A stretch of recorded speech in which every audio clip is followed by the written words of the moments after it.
Hello friends, நான் உங்கள் சுருராஜி பேசுகிறேன். இது சுருராஜியின் கதை சொல்லும் நேரம். அர்ஜுனனின் தீர்ப்பு என்ற நாவலிருந்து 45 பாகம் சொல்லியிருக்கேன். இன்றைக்கு 46ஆம் பாகம். அர்ஜுன் 2ஆம் கட்ட விசாரணையாக ஜெயிலில் இருந்த உதயமூர்த்தி உமாவிடம் விசாரணையை நடத்தி கொண்டு இருந்தான்.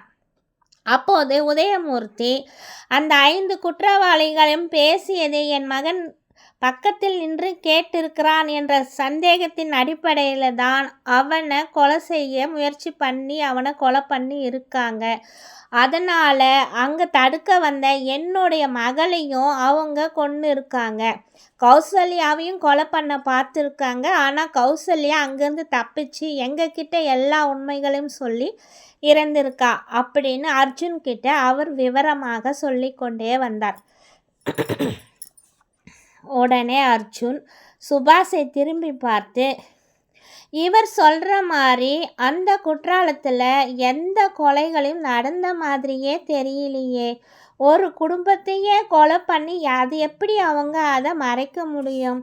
அவங்களோட டெட் பாடிகளும் எனக்கு குற்றாலத்தில் எங்கேயுமே கிடைச்ச மாதிரி ஆதாரம் எதுவும் கிடைக்கலையே. இவர் சொல்கிறது உண்மையாக தான் இருக்கணும். சரி சுபாஷ் சார், நீங்கள் ஒன்று பண்ணுங்க. இவங்கக்கிட்ட விசாரணையெல்லாம் முடிஞ்சதுக்கப்புறம் நேராக நீங்கள் குற்றாலத்துக்கு போய் ஏதாவது ஒரு குடும்பம் காணாமல் போயிருக்கான்னு விசாரிங்க. அப்படியே சேர்ந்த மாதிரி கொலைகள் ஏதாவது நடந்திருக்கா அப்படின்ற கட்டத்தை நீங்கள் மறுபடியும் உங்கள் பாணியில் போய் விசாரிங்க. நான் சென்னையில் அந்த மாதிரி ஏதாவது ஒரு சம்பவம் நடந்திருக்கா, இல்லை ஏதாவது போலீஸ் ஸ்டேஷனில் ஒரு குடும்பம் காணாமல் போயிருக்கு அப்படின்ற கேஸ் ஏதாவது வந்திருக்கான்னு நான் சென்னையில் இங்கே என்ன நடந்திருக்குன்றத நான் பார்த்துக்கிறேன் என்று சுபாஷிடம் சொல்லிவிட்ட அர்ஜுன் பிறகு உதயமூர்த்தியிடம் திரும்பி, சரி அப்புறம் நீங்கள் என்ன பண்ணீங்க ரவி பிரகாஷை என்று கேட்டான். சார், அவன் அப்படி சொன்னதுக்கப்புறம் எங்களுக்கு இருந்த கோபத்தில் நாங்கள் ரவி பிரகாஷை நல்லா அடித்து கழுத்தை நெரிச்சு கொன்று போட்டுட்டோம் அப்படின்னு சொன்னார். சரி, நீங்கள் அவனை கொலை பண்ணிட்டீங்க, அதெல்லாம் ஒத்துக்கிறேன். ஆனால் எதுக்காக ஒரு வெள்ளை துணியில் ஒவ்வொரு எழுதிக்கிட்டே வந்தீங்க என்று கேட்டான். என்னோட மகனும் மகளும் இறந்ததுனால அவங்களோட பெயரை நான் இறந்து போனவங்களோட மேலே ஒரு வெள்ளை துணியில் ஒரு எழுத்தாக எழுதிக்கிட்டே வந்தேன் என்று உதயமூர்த்தி சொன்னார். அதெல்லாம் இருக்கட்டும், ஆனால் கடைசியாக நடந்த கொலையில் சம்பந்தமே இல்லாமல் கே என்ற எழுத்து எழுதியிருக்கீங்க என்று கேட்டான் அர்ஜுன். இல்லை சார், நான் எச் என்று தான் எழுதினேன். அது கொஞ்சம் கலைஞ்சி போய் கே மாதிரி ஆயிடுச்சு என்று உதயமூர்த்தி சொன்னார். நிஜமாக தான் சொல்கிறீங்களா? கேன் தான் எழுதியிருக்கீங்கன்னு நான் சந்தேகப்படுறேன் என்று மறுபடியும் கேட்டான். இல்லை சார், ஆனந்தி எச் என்று தான் நான் எழுதினேன். அது என்னன்னா கே மாதிரி ஆயிடுச்சு. இதுதான் உண்மை என்று மறுபடியும் அழுத்தம் திருத்தமாக கூறினார் உதயமூர்த்தி. சரி, நான் உங்களை நம்புகிறேன். அவங்களுக்கு பணம் கொடுத்து கொலை பண்ண சொன்னவன் யாருன்னு தெரியுமா? நீங்கள் அவங்கக்கிட்ட கேட்டு கண்டுபிடிச்சிங்களா? அந்த 5 பேரும் அதை பற்றி உங்ககிட்ட விவரமாக ஏதாவது சொன்னாங்களா என்று கேட்டான் அர்ஜுன். இல்லை சார், அந்த 5 பேருக்குமே அவன் யாருன்னே தெரியல. நேரில் கூட பார்க்கல. ஃபோனில் மட்டும்தான் பேசியிருக்காங்க. பணத்தை மட்டும் அவன் பேங்க்கில் அந்த 5 பேர்லேயே போட்டிருக்கான். இந்த விவரங்களை மட்டும்தான் இறந்து போனவங்க என்கிட்ட சொன்னாங்க என்றார் உதயமூர்த்தி. சரி, அவங்க 5 பேரும் அந்த குடும்பத்தில் இருந்த 6 பேரை எப்படி கொலை பண்ணாங்க, உங்ககிட்ட ஏதாவது சொன்னாங்களா என்று மறுபடியும் அர்ஜுன் உதயமூர்த்தியுடன் கேட்டான்.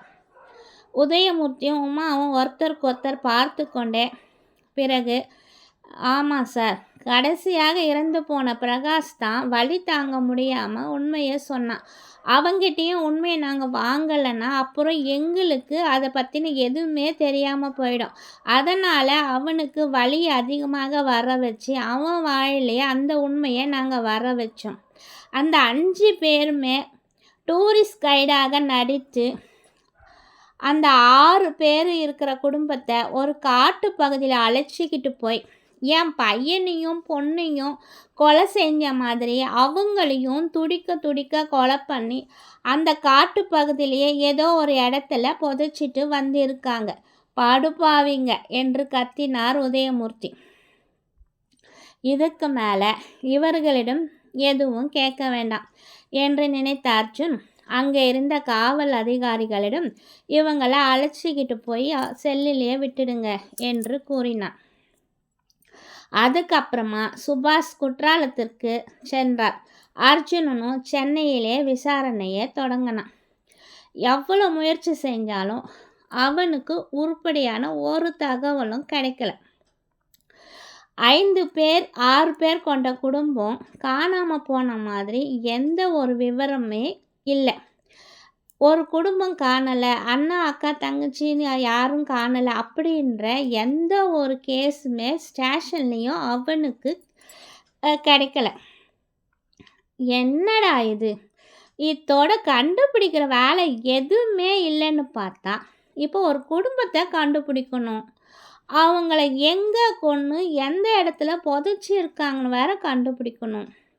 இந்த கேஸு எப்போ முடிஞ்சு நான் எப்போ அவந்திகாவோட சேர்ந்து சந்தோஷமாக குடும்பம் நடத்துறது? இன்னும் 2 வாரத்தில் என் கல்யாணமே முடிஞ்சு போயிடும். ஆனால் கேஸ் முடியுமான்னு தெரியலையே என்று யோசித்து கொண்டிருக்கும் போதே சுபாஷிடம் இருந்து அர்ஜுனனுக்கு ஃபோன் வந்தது. உடனே அர்ஜுன் ஆர்வமாக ஃபோனை எடுத்து, சொல்லுங்கள் சார், அங்கே ஏதாவது உங்களுக்கு தகவல் கிடைச்சதா என்று கேட்டான் அர்ஜுன் ஆர்வமாக. எங்கே அர்ஜுன், தலைவலி தான் அதிகமாகுது. இந்த மாதிரி ஒரு குடும்பத்தை காணோன்னு இங்கேயும் யாரும் கம்ப்ளைண்ட் பண்ணலை. எங்கேயுமே ஒரு குடும்பமே கொலை செய்யப்பட்ட மாதிரியோ இல்லை 2, 3, 4, 5 டெட் பாடிகள் கிடைச்ச மாதிரியும் எந்த ஒரு தகவலுமே இங்கே கிடைக்கல. நானும் சுற்றி எல்லா இடத்துலையும் விசாரித்து பார்த்துட்டேன். எனக்கு தலைவலி தான் அதிகமாகுது என்று கூறினார் சுபாஷ். இங்கேயும் அப்படி தான் சுபாஷ் சார், எல்லா போலீஸ் ஸ்டேஷன்லையும் விசாரிச்சிட்டேன், யாருமே காணாமல் போகலை, கம்ப்ளைண்ட்டும் தரல. 2 பேர் மட்டும் காணாமல் போயிருக்காங்க. ஆனால் அவங்களும் திரும்ப வந்திருக்காங்க. இல்லை டெட் பாடியாக இருந்த மாதிரி டெட் பாடியும் கிடச்சிருக்கு. கேஸையும் க்ளோஸ் பண்ணியிருக்காங்க. க்ளோஸ் பண்ண முடியாத கேஸ் எதுவுமே இங்கே இல்லை. எனக்கே என்ன செய்யறதுன்னே ஒன்றும் புரியல. சரி, நீங்கள் ஒன்று பண்ணுங்க. உதயமூர்த்தி சொன்ன மாதிரி அங்கே காட்டு பகுதியில் கொஞ்சம் விவரமாக விசாரிக்க சொல்லி ஏற்பாடு பண்ணிவிட்டு நீங்கள் சென்னைக்கு வாங்க என்று கூறி போனை வைத்தான் அர்ஜுன்.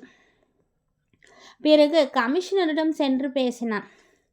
சார், உதயமூர்த்தி அந்த 5 பேரை கொன்னதோடு சரி, அதுக்கு மேலே அவரை விசாரிக்கிறதுல எதுவுமே இல்லை. இனிமே அவர் விஷயத்தில் கோர்ட்டு தான் முடிவு பண்ணணும்.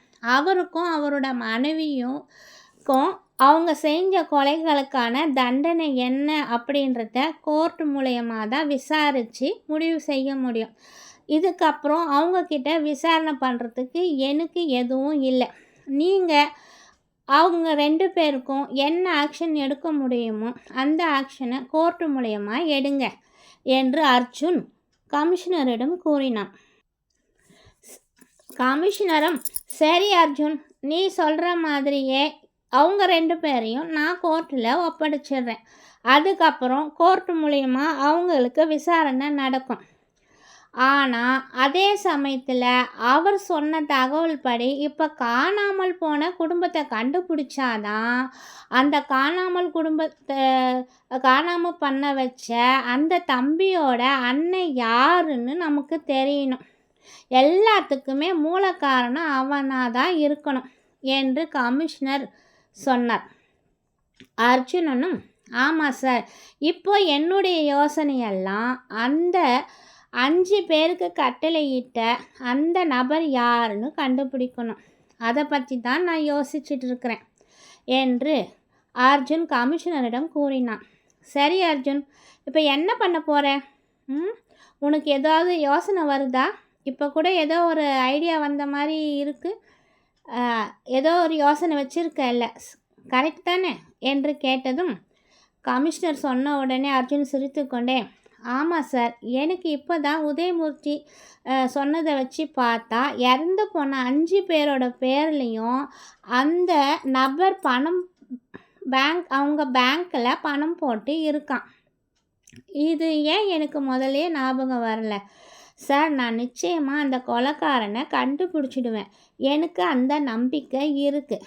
நான் முதல்ல அந்த 5 பேருக்கும் எப்படி பேங்க் மூலயமா அவர்களுக்கு பணம் வந்ததுன்ற தகவலை நான் எல்லா பேங்க்லேயும் போய் விசாரிக்கணும்.